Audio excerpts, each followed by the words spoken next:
ഈശോ മിശിഹായ്ക്ക് സ്തുതിയായിരിക്കട്ടെ.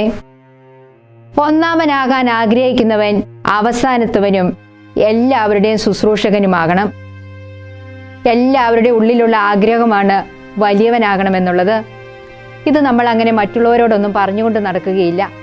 പക്ഷേ നമ്മുടെ വാക്കുകളും പ്രവൃത്തികളും കാണുമ്പോൾ മറ്റുള്ളവർക്ക് അത് എളുപ്പത്തിൽ മനസ്സിലാകും. ഇന്ന് ഏതൊരു രോഗത്തിനും മരുന്നുണ്ടല്ലോ. ഈശോ ഒന്ന് സ്കാൻ ചെയ്തു നോക്കി, രോഗം എന്താണെന്ന് വ്യക്തമായി. അതിനുള്ള മരുന്ന് ഈശോ പറഞ്ഞു തരികയാണ്. വലിയവനാകാൻ ആഗ്രഹിക്കുന്നവൻ എല്ലാവരെക്കാളും താഴ്ന്നവനാണെന്ന് ചിന്തിക്കുക.